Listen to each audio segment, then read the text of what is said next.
March 16, 2026 இன்று வரும் பிரதோஷம் மிகவும் விசேஷமானது. இது திங்கட்கிழமை வருவதால் சோமவார பிரதோஷம் என்று அழைக்கப்படுகிறது. திங்கட்கிழமை சந்திரனுக்குரிய நாள். சந்திரன் மனதை ஆள்பவர். அதனால் இந்த நாளில் சிவபெருமானை வழிபட்டால் மன அமைதி கிடைத்து கவலைகள் நீங்கும்.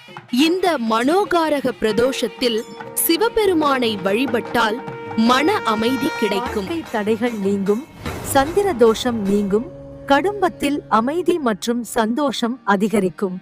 இன்று மாலை 4:30 மணி முதல் 6 மணி வரை பிரதோஷ காலம். இந்த நேரத்தில் சிவன் கோவிலுக்கு சென்று தரிசனம் செய்வது மிகவும் நாளில் முதலில் நந்தி பகவானை வணங்க வேண்டும்.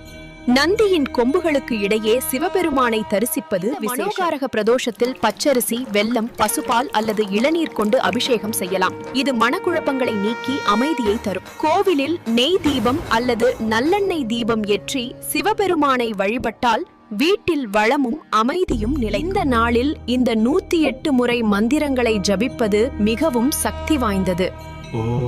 இந்த நாளில் இந்த 108 முறை மந்திரங்களை ஜபிப்பது மிகவும் சக்தி வாய்ந்தது. ஓம் த்ரயம்பகம் யஜாமஹே புஷ்டிவர்த்தனம் உர்வாருகமிவ பந்தனான் மிருத்யோர்முக்ஷீயமாம்ருதா. இந்த நாளில் இந்த 108 முறை மந்திரங்களை ஜபிப்பது மிகவும் சக்தி வாய்ந்தது. ஓம் பத்மத்வஜாய ஹேமரூபாய தீமஹி தன்னோ சந்திரः பிரசோதயாத். இந்த சோமவார பிரதோஷத்தில் மௌன விரதம் இருந்து சிவபுராணம் கேட்பது மனதை ஒருநிலைப்படுத்தி சிவபெருமானின் அருளை பெற உதவும். இந்த வீடியோ உங்களுக்கு பிடித்திருந்தால் லைக் செய்யுங்கள், ஷேர் செய்யுங்கள், காமெண்டில் உங்கள் கருத்தை சொல்லுங்கள்.